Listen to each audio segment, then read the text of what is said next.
Washington, D.C., July 29, 2014. 9 served in the morning. Inside a climate-controlled vault at the Library of Congress, an archivist lifts the lid off a gray storage box that hasn't been opened in exactly 50 years. Inside, more than 1,000 pages of letters, tied in twine, ink faded but still legible. They were sealed in 1964 by court order, on the condition that no one alive could read them until every person named inside was dead. The man who wrote them sat behind the resolute desk. He signed them not as President of the United States, but under a different name entirely, a name his own wife never once heard him use. Today, for the first time in half a century, someone is finally going to read them out loud. And what's written inside won't just expose one president's secret. It's going to reopen the private lives of 8 others, men whose double lives were hidden so well. Some of them stayed buried for over 100 years. Every one of them had a public marriage. Almost none of them had a private one. These are the 9 U.S. presidents who lived double lives and hid them from the American public for years, sometimes for the rest of their natural lives. This is not a list built on rumor. Before any name makes this countdown, here is the rule we're following without exception. If a president acknowledged it himself, in his own letters or his own words, we will say so plainly. If it was confirmed later, through sworn congressional testimony, or DNA evidence, or a criminal verdict, we will say that too and name the source.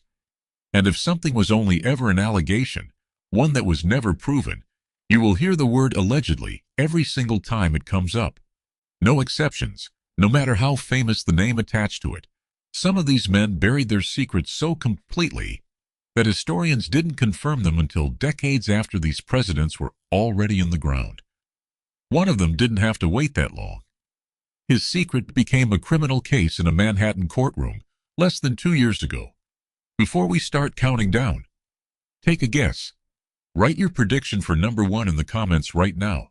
Then stay until the end and see if you were right. Buffalo, New York, in the early 1870s. He is the city's reform sheriff, a man known for personally springing the trapdoor at executions rather than delegate the job. A bachelor lawyer with a reputation so relentlessly honest that political allies would later use one word to describe him: ugly honest. That reputation is about to be tested by a secret he keeps for over a decade. Around 1873, Cleveland begins a relationship with Maria Halpin, a widow working in Buffalo. In 1874, Halpin gives birth to a son, whom she names Oscar Folsom Cleveland. Halpin later claimed she had also been involved with other men at the time, some of them married, some of them Cleveland's own friends and colleagues.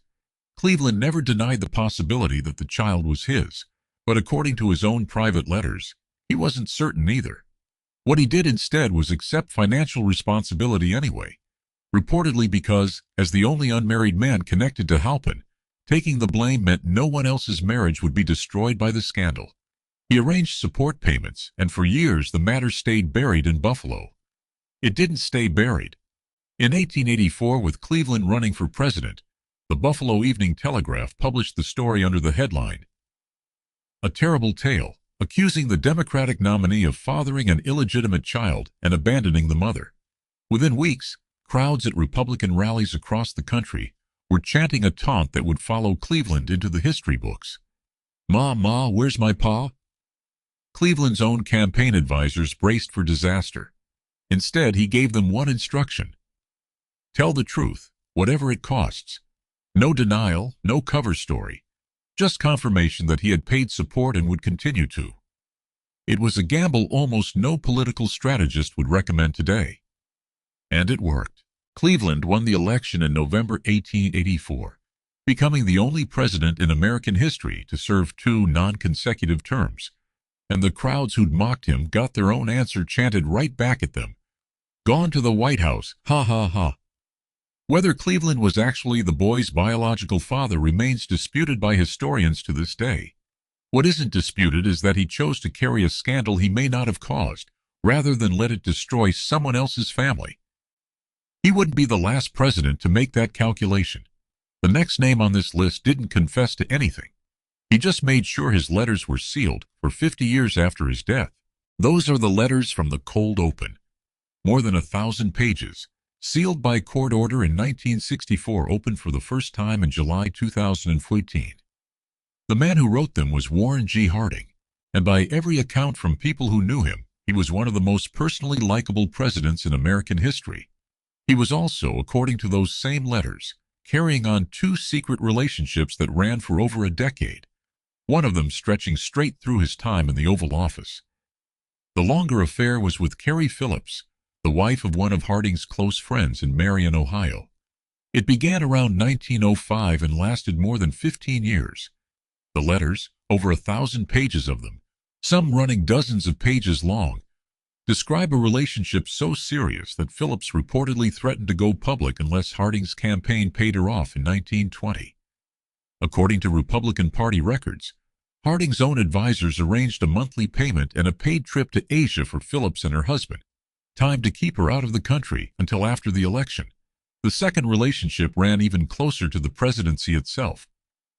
Nan Britton, 30 years younger than Harding, later wrote that their affair began around 1917 and continued inside the White House itself, including, she claimed, encounters in a small closet near the Oval Office, arranged when Secret Service agents could keep a watch for Mrs. Harding. Britton said she gave birth to Harding's daughter, Elizabeth Ann, in 1919. Harding never publicly acknowledged the child. For decades, historians treated Britton's account as unproven. Then in 2015, 92 years after Harding's death, a DNA test conducted by Ancestry DNA and published in the New York Times confirmed a genetic match between Elizabeth Ann's descendants and Harding's own family line. What Nan Britton had claimed her entire life, and what the Harding family had denied for generations, turned out to be true. Harding died suddenly in San Francisco in August 1923, before either relationship became public knowledge in his lifetime. His wife, Florence Harding, burned many of his personal papers in the weeks after his death, though not, as it turned out, all of them. The Phillips letters survived, tucked away for the courts to seal decades later. A president who spent 15 years managing one secret relationship through hush payments and a convenient overseas trip. Keep that detail in mind. Buying silence to protect a secret. It's a strategy that's going to come up again, more than once, before this list is finished. London, 1942. World War II is at its height, and General Dwight Eisenhower has just been given command of Allied forces in Europe. Assigned to drive him around the city is a 28-year-old Irish woman named Kay Summersby, a former model turned military driver. Within months, she is no longer just his driver. She's eating meals with him, accompanying him to briefings, and, according to her own later account, sharing quarters with him during the war. Summersby stayed close to Eisenhower for nearly 3 years. Through North Africa and the D-Day invasion, right up through Germany's surrender in 1945. Soldiers in Eisenhower's command reportedly referred to her, half joking, as Ike's shadow. Some biographers who reviewed wartime letters and diaries from Eisenhower's staff have concluded the relationship was romantic, though how far it went remains disputed to this day. Eisenhower himself never confirmed anything beyond a close friendship. And no letters from Eisenhower to Summersby have ever surfaced to settle the question either way. What isn't disputed is how the relationship ended, and why. According to General George Marshall's own correspondence, Eisenhower wrote to him near the end of the war expressing a desire to divorce his wife, Mamie, and marry Summersby once the fighting was over. Marshall's reported response was blunt. Doing so would end Eisenhower's military career. Full stop. Eisenhower dropped the idea. When he returned to the United States in 1945, Summersby was left behind in Europe, reassigned, quietly, out of his life. Eisenhower never spoke about her publicly for the rest of his life. Summersby did eventually, in 1975, 5 years after Eisenhower's death. She published a memoir titled Past Forgetting, describing an intimate relationship with the man who would go on to serve 2 terms as President of the United States. She died of cancer just months after the book was released, meaning the two people who actually knew the truth were both gone before the public controversy even had time to build.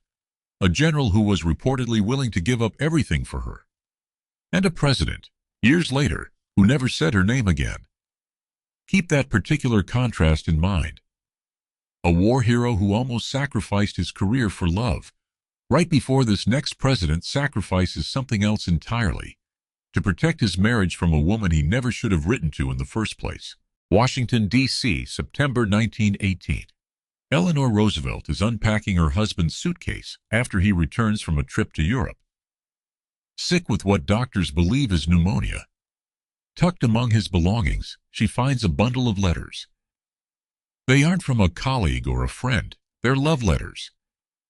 Written in a hand she recognizes immediately because it belongs to her own social secretary, a woman she had personally hired and trusted for years. Lucy Mercer. Franklin Roosevelt had been carrying on a relationship with Mercer since at least 1916, according to letters and accounts later confirmed by Roosevelt biographers, including historian Joseph Lash. When Eleanor discovered the affair in 1918, she reportedly offered her husband a divorce.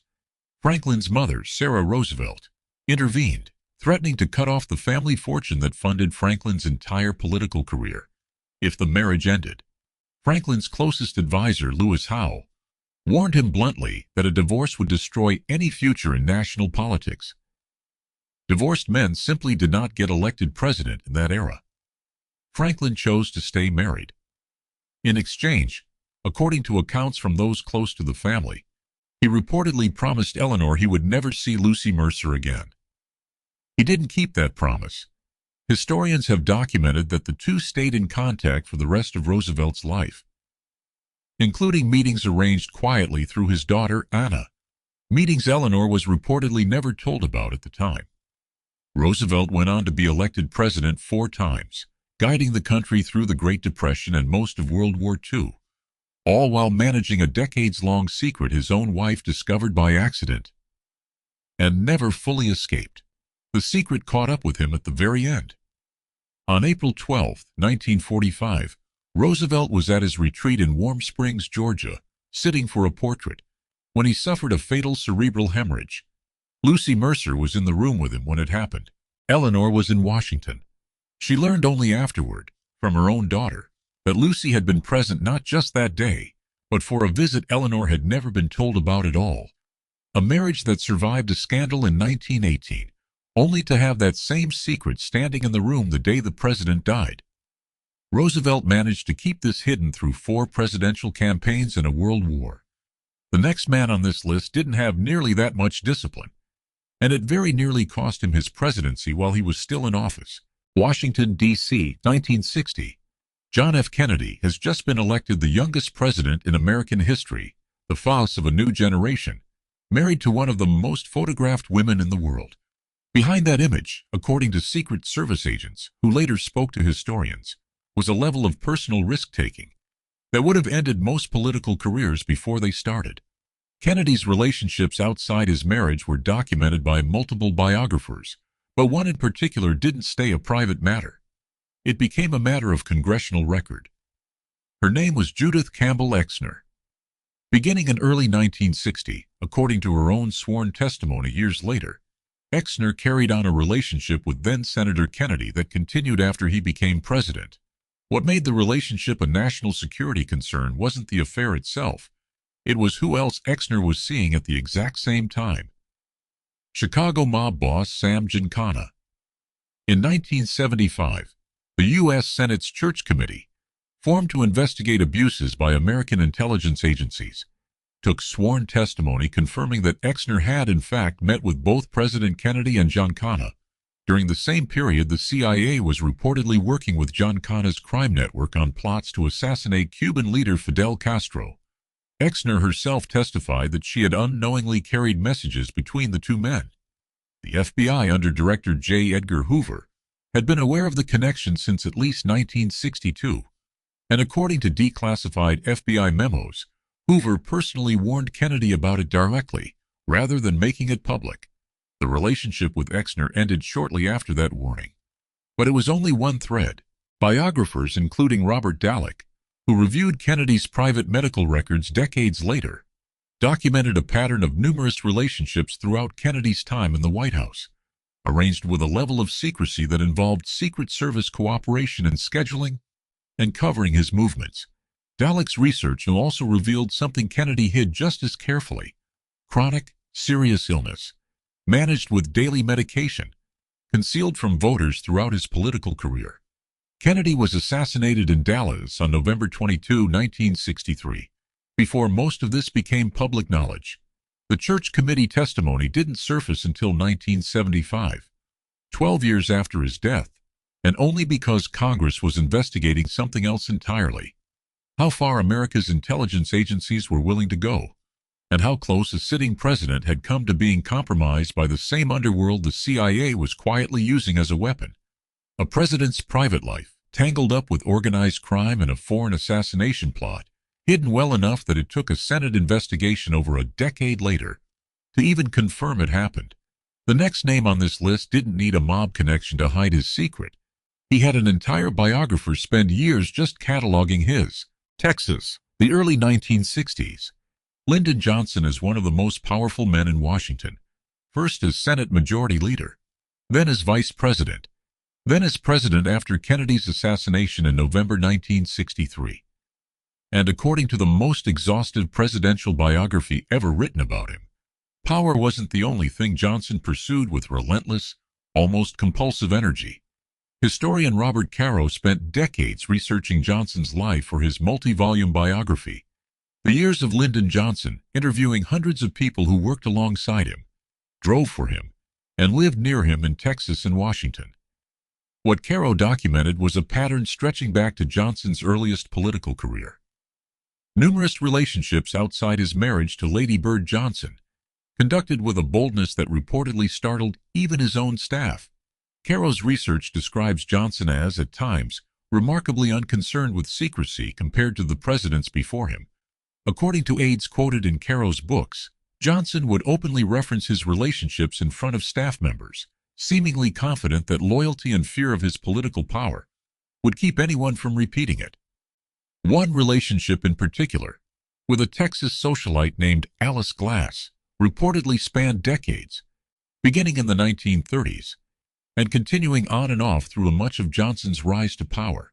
According to Caro's interviews with people close to both of them, Glass grew disillusioned with Johnson's politics over the years, even as the personal relationship continued in fragments.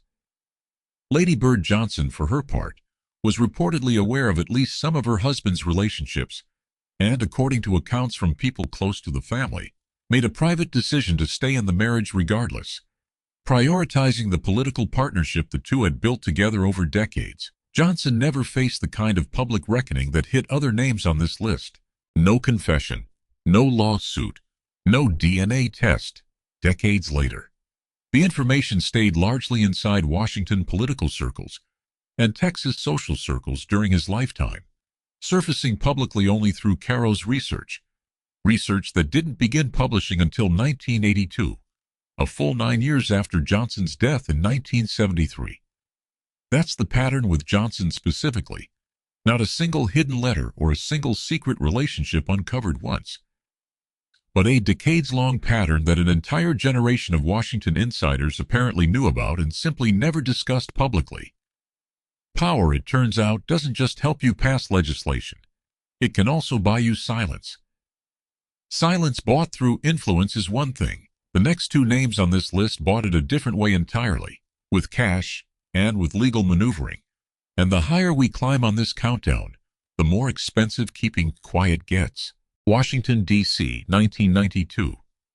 George H.W. Bush is in the middle of a re-election campaign, and a persistent rumor that had circulated quietly through Washington political circles for years is suddenly, briefly, out in the open. Unlike every other name on this list so far, what follows was never confirmed by a court, a DNA test, or a sworn admission.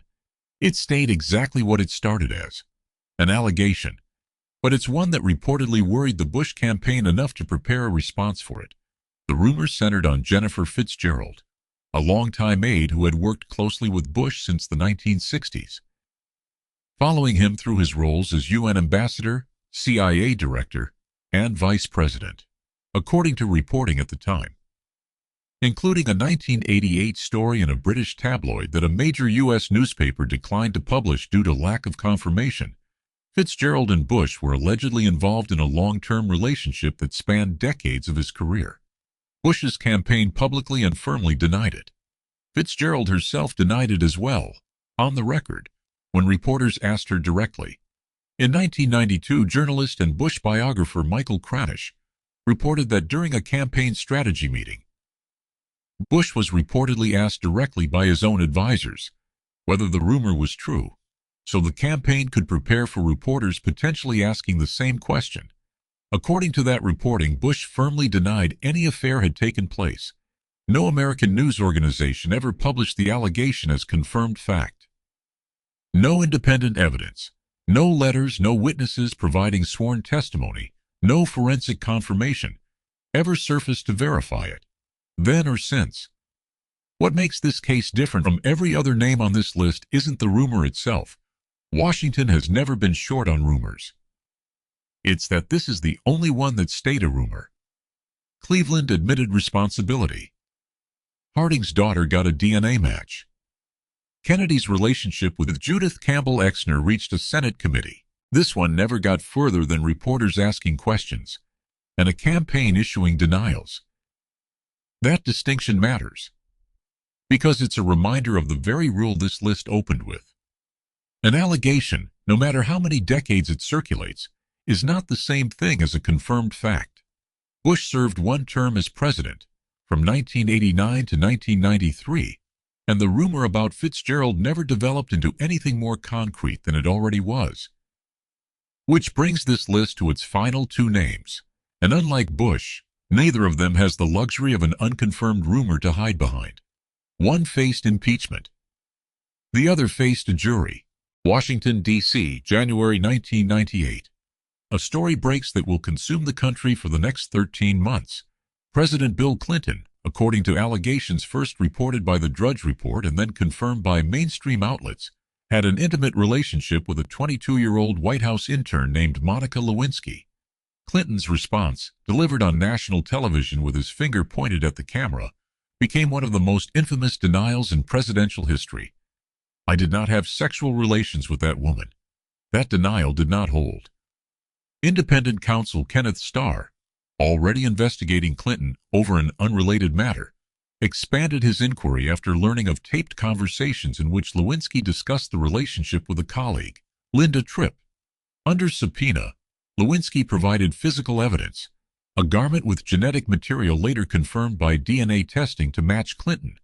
Faced with that evidence, Clinton testified before a federal grand jury on August 17, 1998, and later that same day addressed the nation, admitting to a relationship he had denied for 7 months. He described it carefully as not appropriate, a phrase that became almost as famous as the denial it replaced. The consequences moved fast. On December 19, 1998, the House of Representatives impeached Clinton on 2 articles: perjury before the grand jury and obstruction of justice. He became only the second president in American history to be impeached. The trial moved to the Senate in early 1999, where conviction required a 2/3 majority. On February 12, 1999, the Senate acquitted him on both counts, 45 votes to convict on perjury, 50 on obstruction, both well short of the 67 needed. Clinton finished his second term in January 2001. The scandal fully resolved through the constitutional process it was designed for. There was a legal price beyond impeachment. In a separate but related civil case, Clinton was found in contempt of court by a federal judge for giving misleading testimony and ultimately agreed to a settlement that included a 5-year suspension of his Arkansas law license and a monetary fine. He remains to this day the only U.S. president in this list whose private relationship led directly to a formal impeachment vote in the House of Representatives. What separates Clinton from every name before him on this countdown isn't the affair. Plenty of these men had one. It's that Clinton's came with sworn testimony, forensic evidence, and a constitutional process built specifically to hold a president accountable for it. Cleveland survived a scandal by telling the truth voluntarily. Clinton survived one only after the truth was proven against him. But even impeachment isn't the furthest a secret on this list will go. The very last name didn't just face a hostile Congress. He faced a jury. And in a courtroom just 2 years ago, that jury reached a verdict no other president on this countdown ever has. New York City, May 30, 2024. Inside a Manhattan courtroom, a jury delivers its verdict after 2 full days of deliberation. Donald Trump, the first former president in American history to stand trial on criminal charges, is found guilty. Not once, 34 times. The case traced back to October 2016, weeks before Trump's first election.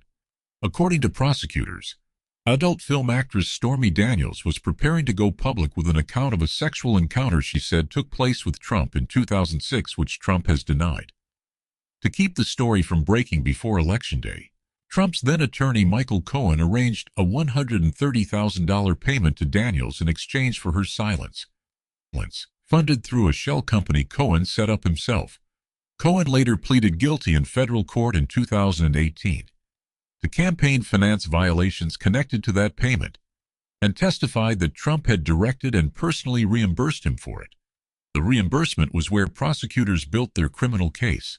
Manhattan District Attorney Alvin Bragg's office alleged that once Trump was in the White House, he repaid Cohen in a series of monthly checks, but logged those payments in his company's internal records as legal expenses for ongoing legal services, rather than what prosecutors said they actually were. Reimbursement for hush money, disguised to conceal a payment made to influence an election. Each falsified business record became its own criminal count. 34 counts of falsifying business records in the first degree, every single one a felony under New York law. Trump's defense argued the payments were legitimate legal fees, and that Cohen, a witness with his own credibility problems, couldn't be trusted. The jury disagreed unanimously on all 34 counts.